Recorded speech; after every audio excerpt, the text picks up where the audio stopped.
Trying to see if this shit gonna work today, y'all. Bear with me.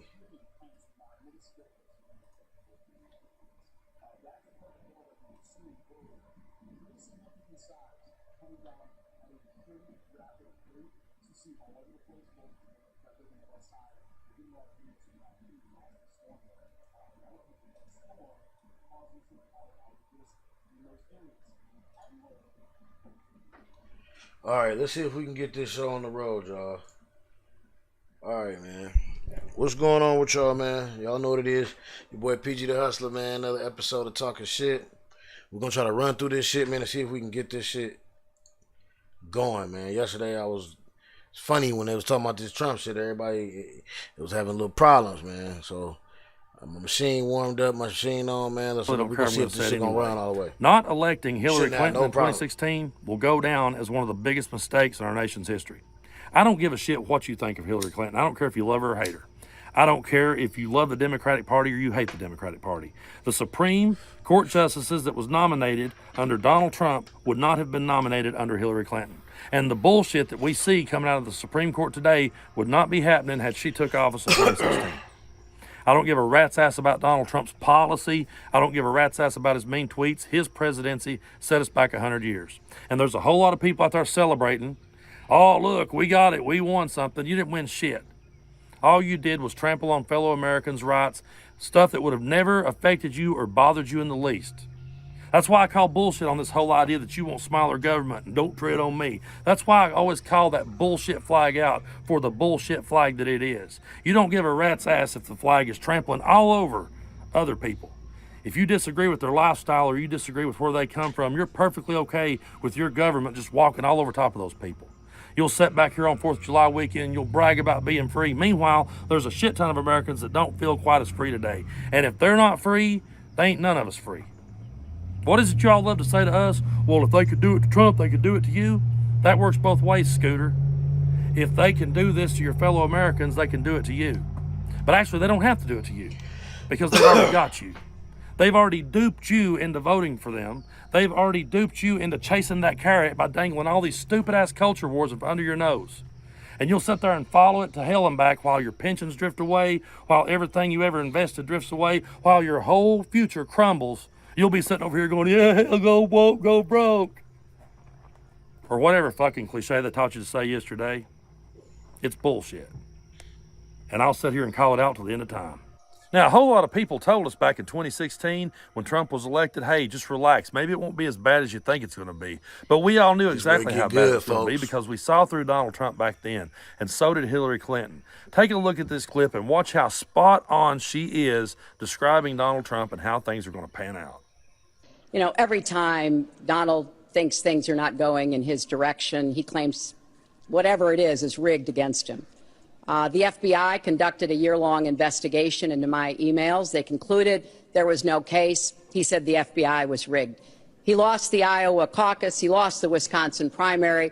He said the Republican primary was rigged against him. Then Trump University gets sued for fraud and racketeering. He claims the court system and the federal judge is rigged against him. There was even a time when he didn't get an Emmy for his TV program 3 years in a row, and he started tweeting that the Emmys were rigged against him. Should have gotten it. This is a mindset. This is how Donald thinks. And it's funny, but it's also really troubling. Okay. Now, that is not the way our democracy works. We've been around for 240 years. We've had free and fair elections. We've accepted the outcomes when we may not have liked them.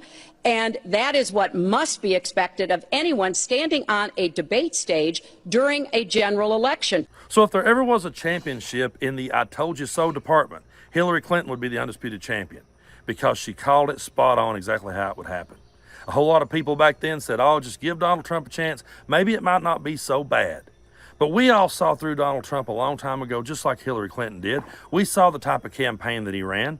We came from an era where when Howard Dean simply screamed at a rally, people said he was unfit and unstable to be president. We came from an era where George H.W. Bush just simply looked at his watch a couple of times during the Clinton debates and pretty much lost that election to Bill Clinton. We came from an era where Dan Quayle was mocked relentlessly for not being able to spell potato. And then we saw Donald Trump come along and get away with mocking prisoners of war. We heard what he said about John McCain. Did we agree with John McCain's politics? No, but we respected John McCain's service to our country. We respected the fact that he was captured and he was tortured. And Donald Trump sits back and says, oh, well, I like prisoners that didn't get caught. And I thought, oh, this will do it. Oh, these patriotic Republicans, they'll all come down on his head now. Nope. They all jumped on board and insulted McCain further. And I'm going, wait a minute, I thought we had respect for veterans. What are y'all doing? We saw Donald Trump brag about grabbing women by the pussy. And I thought, oh, the evangelicals, they'll hang him for this one. They'll never let him get by with that. He'll never be able to disrespect women that way, and the evangelicals go for it. Nope, they stayed quiet. Why? Because Donald Trump was willing to push their agenda. And because Donald Trump had empowered all this hatred that they had had built up in them for years. We were all naive. We all thought that racism was getting better. At least I did. I thought, well, we're making progress. Things are getting better. We've elected the first black president. So things have to be getting better. We have to be turning some kind of corner. No, we weren't. Because over here was all these people sitting here with all those feelings bubbling, and Donald Trump came along and he empowered that, and he gave them permission to say the quiet parts out loud. And we saw his presidency unfold. We saw what a disaster it was. We saw the disaster that was January 6th. And we're still sitting here saying, this man's a narcissist. This man can't accept defeat. This man, won't accept the results of an election. We're still going on about it. And had we just elected Hillary Clinton, we would have never been in any of this mess. It would have just been something we could look back at as kind of a comical, funny idea. I hear what you're getting at, but I don't know. Remember that time Donald Trump actually thought he had a shot in hell of being president? That's what we should be saying today. It should be like one of those candidacies where you just say, well, remember when that guy thought it might be a good idea and he flopped and burned really quick? That's what should have happened. But instead, a lot of people didn't go to the polls in 2016. There was a whole lot of people that got mad over things and was like, I ain't voting. There was a whole lot of people voted third party. Look, I was a Bernie bro. I was upset that Bernie didn't get the nomination. But I saw what was at hand. And I remember Hillary saying this too. I remember saying a Republican president could stack the Supreme Court. And that's where everything happens, folks. That's why when all these things are happening today and we're upset about it, that's why. Hillary tried to warn us. You don't have to like her politics. You don't have to like the Democrats' politics. But if you care about your fellow Americans and their rights, you're watching them be stripped away on a daily basis. And like I said earlier, if it could happen to them, it can happen to you too. But at the end of the day, they've got you. They've got you playing into their culture wars, and you don't see what's important. It's one of these things where you guys you're looking at it like, oh, we got a victory over them. We won. What did you win? You didn't win jack shit. All you got to say was, hey, you don't have any rights anymore, ha-ha. And that's not what the American flag is supposed to be about.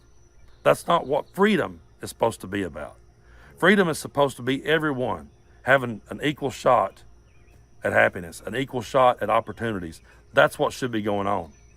Instead, we're watching the rights be stripped away, and it's hard telling what's coming next. It's hard telling what they'll go after next. And meanwhile, people will be over here pumping their fist. And it's pretty damn sickening if you ask me.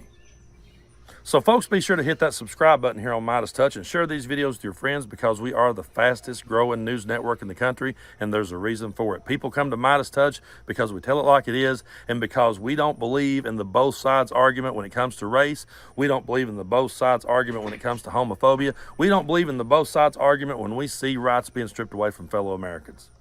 Just like Hillary Clinton back in 2016, pointing it out, calling it out, and being spot on. That's what we try to do here. And maybe one day we can say here at Midas Touch that we were the undisputed champions of I told you so.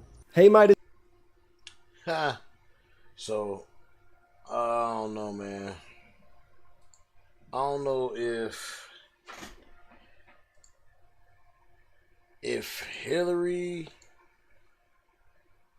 would have saved anything or it would have been any different. Because, like I said way back then at that time, you basically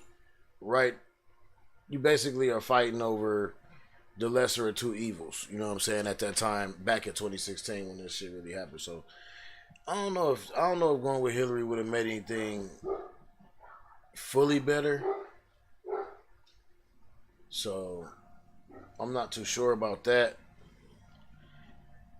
And I mean, honestly, we'll never know. So, moving on, next story, man. We're gonna keep it light. We're gonna get some light shit in here, man. We're gonna get some light shit in here this week. Office Spider-Man Across the Spider-Verse is shattering records. An amazing feat, considering one of its animators is, get this, just 14 years old. Okay. NBC News correspondent Gotti Schwartz has the story of how young Preston gangster. Mutanga grabbed the attention of the movie's filmmakers.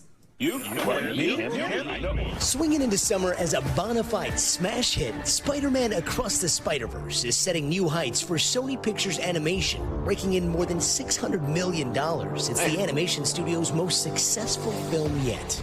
This is unbelievable. What's really unbelievable? One of the film's animators is just 14 years old. When the movie's first trailer came out, Toronto native Preston Mutanga decided to recreate it shot for shot with computer-generated Legos. Not bad, kid. I eventually finished it in like 2 weeks. Then once I posted it online, it was started getting all sorts of traction. And the next thing I knew, Sony was like emailing me. An email that would change his life. And it had been passed around amongst the Spider-Verse crew and, you know, some of the best animators in the world, looking at it going like, no way, a 14-year-old kid did this? No way, no way. The email was a job offer to animate a Lego scene for the movie. What was it like to get that call, to get that email? Getting that email was honestly so surreal. At some point, you must have been going to school and doing this, right? Yeah, I had to balance out doing schoolwork and doing the animation for the movie. Preston's parents encouraging him every step of the way. Yeah, we wanted him to succeed, so we really dedicated time during that period to make sure he had everything he needed. Including a computer they built for him from scratch that was powerful enough to get the work done faster. What was that like, working with Chris Miller? He's like one of my idols. Like, it lit me up. For Chris, the feeling was mutual. It was really the part of my day that I would look forward to the most on this movie. I was like, oh, we get to have a meeting with Preston this afternoon. That's going to be great. Hiring a 14-year-old to take part in a major motion picture, that's kind of a gamble there. Obviously, it's a big risk that you're going to like put this in the hands of a kid, and is it going to work out or not? But it was so exciting and such a fun idea that we all just rallied around it. What'd you learn about yourself in this whole process? I found out like I was capable of so much more than I thought I was. With more than 22 million views on YouTube, animation seems to be a superpower. What's the advice you have for other parents out there? Love your kid for who they are. Preston's advice sounding a lot like something Miles Morales might say. Don't let anyone tell you that you can't do it. You can. Gotti Schwartz, NBC News. That's right. My dog got that motion. Thanks for watching our... Hey, got that motion off that. Now that's dope. Now that is dope, man. Big ups to my guy there. Big ups to my guy. All right, y'all. Moving on.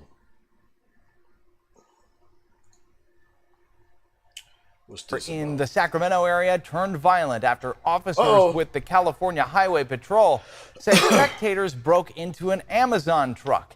CHP this morning releasing a video of the incident as sideshows are not only becoming a nuisance but also a serious safety concern in our area.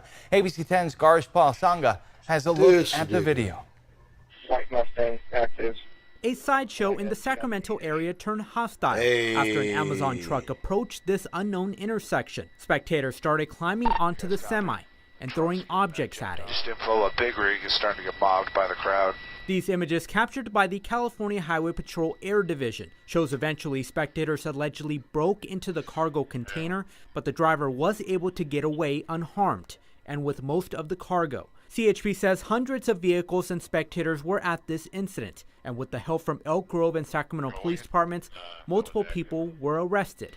You guys copy? Sacramento Police tells ABC 10 this CHP video appears to be top of related the to a truck? sideshow crackdown last Sunday that involved over 400 vehicles, saw officers tow 13 of them, and issued 12 citations. Wow. And this comes as more sideshows around the area have caused safety concerns. That I hope people don't take life for granted. The Ramos family of Sacramento mourns the death of their son and brother, who was killed in a shooting in Stockton last weekend, just after he attended a sideshow.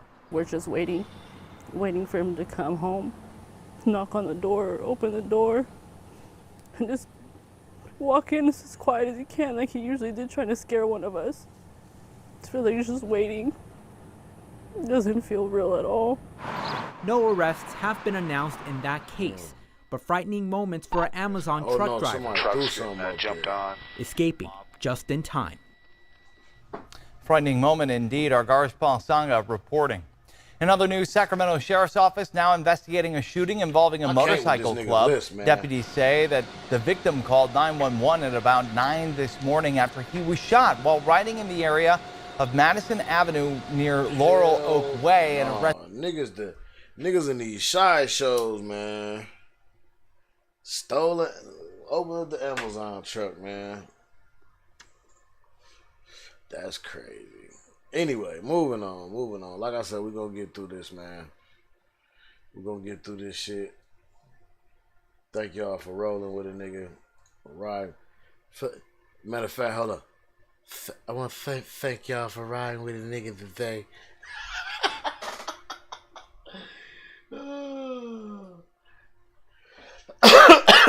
Messing with y'all, man. Just talking shit, man. You know how I do.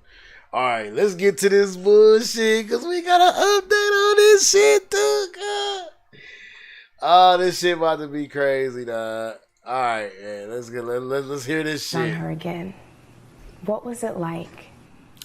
To me, I mean, just so much joy. This morning, in an exclusive sit-down with NBC News, the parents of 25-year-old Carlee Russell are speaking out, describing the moment their daughter appeared on their doorstep after being missing for more than 48 hours. What did you do when you saw her? She wanted some attention. We tried to hug her as best we could, but I had to stand back because she was not in a good state. So we had to stand back and let medical professionals work with her. But it's okay. Last Thursday, police say Carlee called 911 to report a toddler walking alone on the interstate. She pulled over while on the phone with a family member who described hearing Carlee scream. Her vehicle's unlocked, running. All her personal belongings except for her phone. On the scene, police found no sign of Carlee or a child, and they say no children were reported as missing during that time period. The Russells waited in agony until Saturday night. There were actually just so many calls and texts from people who maliciously lied to us. I just didn't know people could be so evil. Authorities have not indicated where Carlee was during the 48 hours she was missing or what happened. Her parents declined to share what their daughter told them, citing the ongoing investigation. And can you tell me what happened Saturday night? Did you just get a knock at the door? Anything leading to the case itself, we can't discuss that. But they say speculation about the circumstances surrounding Carlee's disappearance are only making things worse. She's having to deal with the trauma of people just making completely false allegations about her. Her family now urging the public to let the investigation play out, but mentioning an abductor. Her mother asking to read a brief message to the public. Carlee has given detectives her statement so that they can continue to pursue her abductor. Do you believe that there's an abductor still out there? Absolutely. Absolutely. NBC News has reached out to the Hoover Police Department to ask whether they're looking for an individual involved. Police have just said they're following up on all information provided by Carlee. And when I talked to you all on Saturday, you also said your daughter is a fighter and she would find a way back to you. I felt that in my heart. Is that what happened? She did. She found her way back to us. However, we can't discuss the details of that. But they say one thing is clear. Do you believe she was fighting for her life? Oh, she definitely fought for her life. There were moments when she Against physically had to who? fight for her life, and there were moments when she had to mentally fight for her life. But she made it back to you. She made it back. Yeah, she did make it back. All right, Priscilla, so investigators are obviously busy on this case. What are they looking into going forward? Yeah, Hoda, right now they're analyzing that initial 911 call and also that traffic cam video showing that car driving on the interstate very slowly with its flashers on, believed to be Carlee's car. And of course, they're looking at the evidence from the crime scene, including the car and her cell phone, which was found on the roadway nearby. Police say that they have been able to account for all of her steps leading up to her disappearance, but those 48 hours when she was gone still remain a mystery. Hoda? Yeah, leaving behind her phone, her pocketbook, and all those things. A lot of things that investigators are looking into. Priscilla, thank you. Hey, thanks for watching. Don't miss the Today Show every weekday. I need y'all to put down in here what y'all think. We already know. I got an update for y'all. I got to figure out how to squeeze this in here somewhere. We gonna go to the next one, and I'm gonna get this update in here for y'all. So, y'all remind me, man. Get that update up in there for y'all, man. Cops kill a mentally ill individual while he's eating fruit. Let's put up the picture full mass. Now an investigation is being ordered. New York Attorney General orders an investigation into the killing of a mentally ill man who was having an episode. Jarrell Garris, 37 years of age, died 1 week after being shot by an officer in New Rochelle, New York, after being accused of stealing fruit. That's according to Fox 5 New York. Garris was approached by police around 4:30 p.m. after he was allegedly seen eating a banana and grapes from a grocery store in Lincoln Avenue near North Avenue. After 911 was called, Mr. Garris was approached by Detective Stephen Kahn and officers Carrie Bird and Gabrielle Chabry about food theft. The situation escalated when Garris, the victim, decided to avoid the officers by crossing the street with his hands in his pocket. Remember, he was experiencing a mental health episode. One of the officers said, "Hey, listen, we're just trying to have a conversation. What were you doing in the store? You were eating the food? ? Shortly after no answer from Garris, "You're under arrest," said Officer Kahn. Then Garris asked, "For what?" Coincidental body cam failure. Immediately following the questions and responses between the officers and Mr. Garris, the body cam video then shows two of the officers attempted to arrest Garris, and a struggle ensues as one of the officers yells to taser him. A few seconds later, the male cop yells, "He's got a gun! He's got a gun!" The video, which at this point appears to show Garris with a small object in one hand, ends before the actual shooting. According to the police, Garris went for one of the officers' guns. Come to me. Yeah, right. We've had officers tell us here at Indisputable that they will yell gun in order to justify a killing. They've told us this off record. They've said it directly to us. They will yell the word gun to provide the legal defense necessary so that they can get away with murder. Now, why does that allow them to get away with murder? Because they are allowed to have what's called a subjective standard when it comes to killing somebody. Meaning, as long as they can prove that in their minds, they believe that there was a gun, even though there was not one. As long as they believed it was, they can kill someone legally. So they will yell gun when there's no gun. Now, when you hear the audio, he has a gun, is very different from he's trying to grab my gun, which wasn't said. This was part of the spin, ladies and gentlemen. Justice for Jarrell, all right? Garris died on Westchester Medical Center. He died at that medical center. 1 week after being on life support. Okay? During a new Rochelle City Council meeting on July 11th, the community demanded that all of the body cam footage be released in the name of transparency. That's the reason we have the body cam. Release it. The family attorney, William O. Wagstaff III, says that the public has been given the veneer of transparency by only releasing part of the video. The family attorney said, quote, "We've gotten what appears to be a veneer of transparency. What true transparency means is releasing all video, all information. And they haven't done it." Acting president of the NAACP in New Rochelle, Aisha, says the police are not the judge and jury and executioner. Garris reportedly suffered from schizophrenia and other mental health issues, according to his family. Reverend Jamal Hollis noted that he was having an episode on the day he was shot and criticized the grocery store for calling the police in the first place. It is obvious that that day he was having an episode, said Hollis, the family reverend.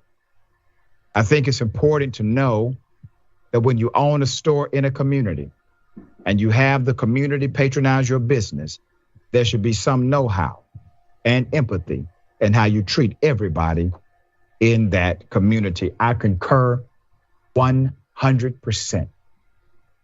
These are community supported for-profit entities. They have an obligation to that local community. There was a situation in Atlanta where a convenience store had over 70 carjackings in less than 1 year. They refused to put up cameras. They refused to put security on the premises. And then a judge got carjacked at the same place. No one knew about the aggregate data of that many carjackings. Did I make the news? Now, when the judge got carjacked, all of a sudden, we all aware damn near 80 people have been carjacked in less than a year. It made it to my desk. I called the chairman of the county commission for Fulton County at that time. I said the store needs to have security cameras and they need to have a 24-hour security team in order to protect the residents. The chairman told me that he was powerless to do so. This was a Wednesday. On that Thursday, I made another call so that the store would simply enact security measures to protect the community. Nothing happened. That Friday, I called for my radio listeners to shut down that store. And they did. We shut down that store Monday, from Friday to Monday. Nobody could enter that property. On Monday, I got a call from the chairman of the county commission. They said, we think we've worked something out. On that Tuesday, they had a $20,000+ security system and a 24-hour security staff at that location. Don't allow these establishments to tell you no. They are in your community, all right? Yours. Okay, dear brother, this is once again another element of our cause and effect of how we deal with those experiencing a mental health crisis and the responsibility needed from not only law enforcement, but also private entities that benefit from the community. What say you? I'm glad you gave us detail about that last item that you presented, because it kind of gives me hope, but it's kind of also infuriating that it had to come to that, to where now there's suddenly not only funding, but know-how in order to get the necessary infrastructure to keep people safe.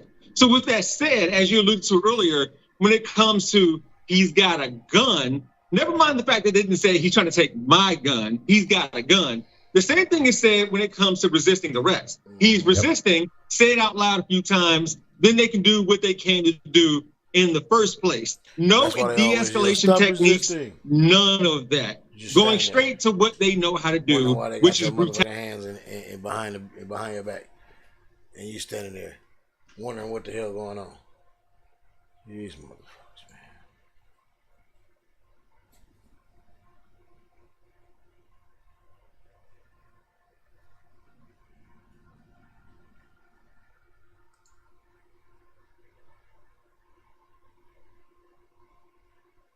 and hit me in the back of the head. Uh-oh. I was just riding home, down, y'all. and next thing I know, he ran up behind me and hit me in the back of the head with the brick, and I fell off the bike. When I fell off the bike, that's when they came and they started attacking me. Man, simple bike ride turned terrifying for a 61-year-old Akron man who was beaten and robbed of his electric bike. And even more disturbing, he says the attack was committed by kids. Tonight, News 5's Bob Jones talks with the victim as well as police about the search for the young suspects. Retiree William White showed us a picture of the electric bike he bought on Amazon just a few weeks ago. I wanted to do a little exercise, get me out of the building and ride a little bit. And that's what he was doing just after 8 p.m. yesterday, returning home from visiting a friend. But when he pulled onto a sidewalk near Johnston and Hamel Streets in Akron, trouble started. As I pulled up on the sidewalk, there were some kids walking here. I slowed down a little bit, went around the girl. I said, "Excuse me." William says the kids got angry and began attacking him. And next thing I know, he ran up behind me with a brick, hit me with a brick. And they started attacking me when I was on the ground. William was dazed as he was repeatedly punched, cutting up the inside of his mouth and leaving the back of his head and shoulder sore. Because I was trying to block my face because I got implants in my eyes. And I didn't want my eyes to get hit. Stunned witnesses called 911. There's an old man down in the middle of the street, and they just keep beating on him. There's a group of kids beating the old man up. After the beating, the teens stole William's motorized bike and his cell phone. While one of the attackers took off on William's bike, the others ran away. Police are now hoping witnesses come forward or they can find surveillance video in this neighborhood. Just another example of young people making poor choices. Lieutenant Michael Miller calls the crime callous and says the effects can go way beyond the assault and robbery. In any situation like it can cause some trauma, some anxiety. And not only that, but it could raise the fear of not only this particular citizen, but the people that live in that particular area. William, who continues to deal with soreness today, is hoping he can get his e-bike back. In the meantime, he has a message for the kids who attacked and robbed him. What they did to me was uncalled for. And if they are caught here, I want to see, make sure that they're prosecuted to the furthest extent of the law. Because he worries someone could get hurt even worse if the kids aren't arrested. Someone knows who these kids are here, and I'm quite sure this is not the first time them doing that or attacking somebody on the streets. In Akron, Bob Jones, News 5. Wow. It's everything you wished for. Your site traffic is skyrocketing. What's the best?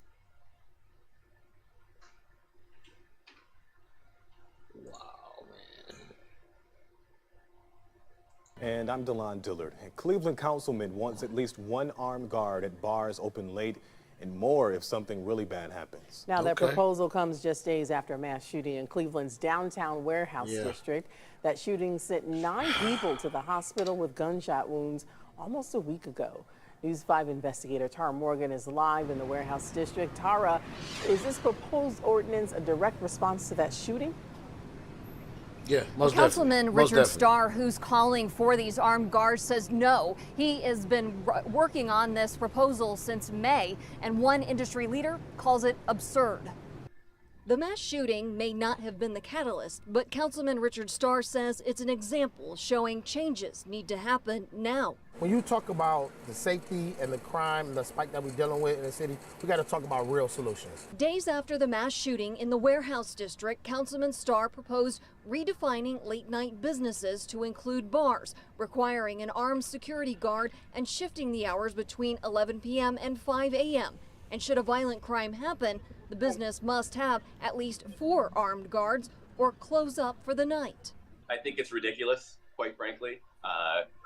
And requiring that of a small business is, could put a lot of smaller retail establishments out of business because it is very expensive to hire armed security. News 5 asked Sam McNulty his thoughts on the proposal. Short answer, this is absurd.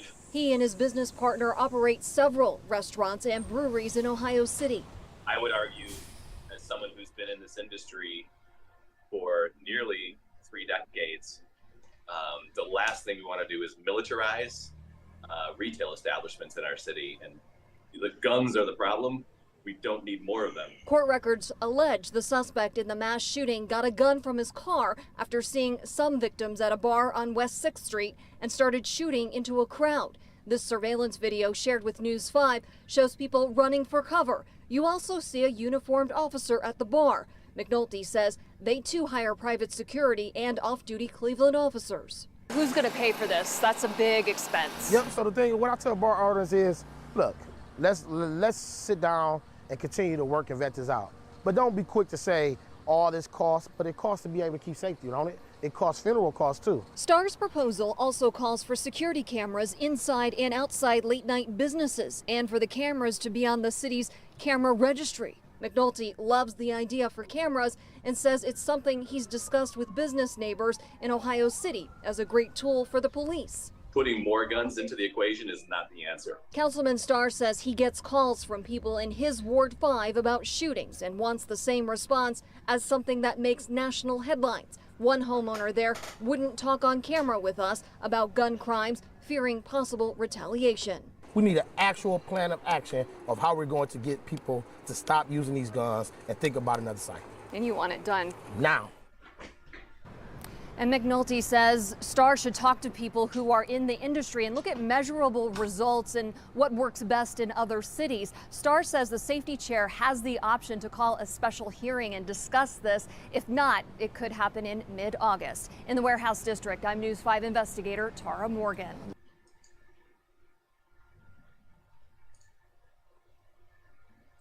Wow. So armed guards at the bar.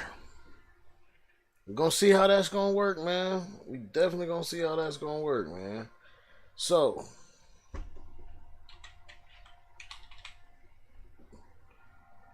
let's hit it.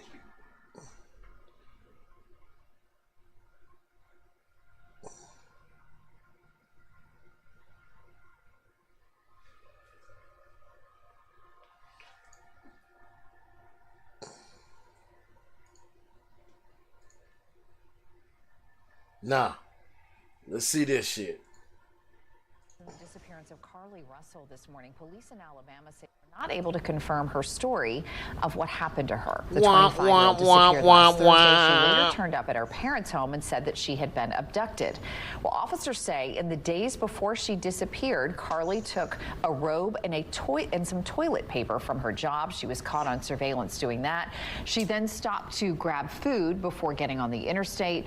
They also detailed her Google searches from the hours before her disappearance, which included information about the movie Talkin. On July 11th at 7:30 a.m., the term "you have to pay for an Amber Alert" was searched. On July 13th at 1:03 a.m., the day of her disappearance, the term "how to take money from a register without being caught" was searched.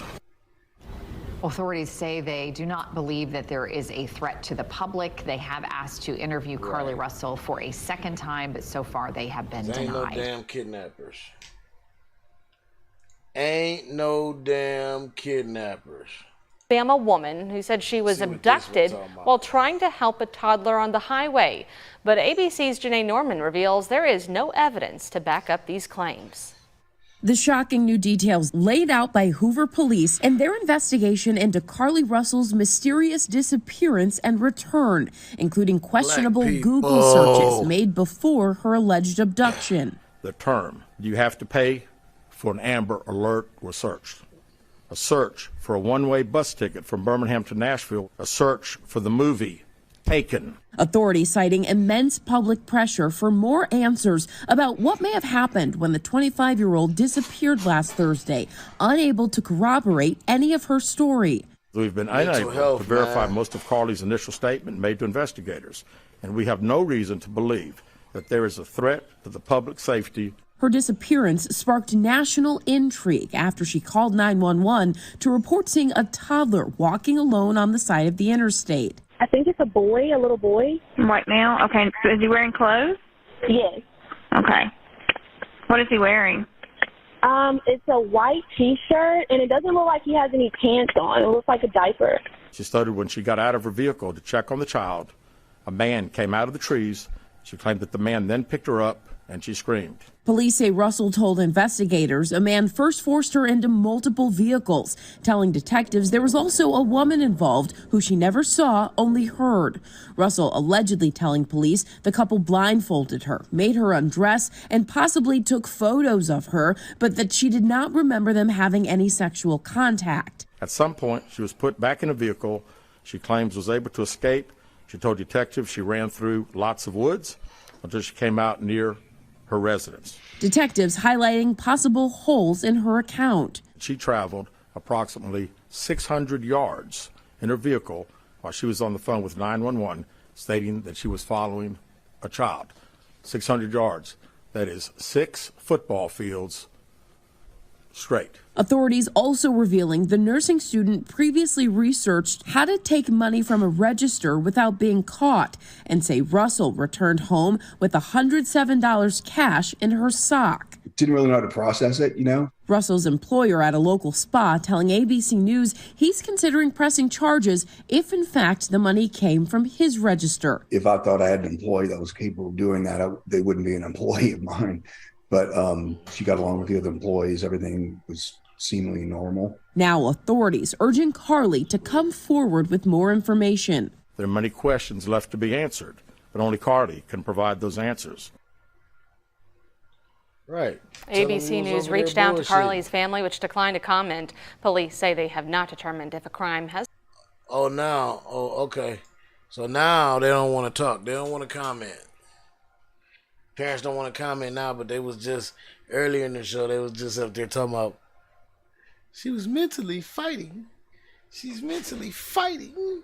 There's a kidnappers out there. They were abducted. They out there. If this ain't one of the most goofiest cases I done seen come through here, this shit's so goofy, man.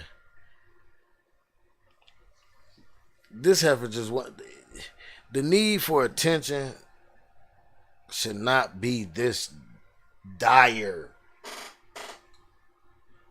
Like y'all need to log off. Y'all really need to log off them motherfucking machines, man. For real. And this shit nuts, man. Y'all anyway, man, y'all put it in the comments, man, what y'all think about this crazy ass heifer, man.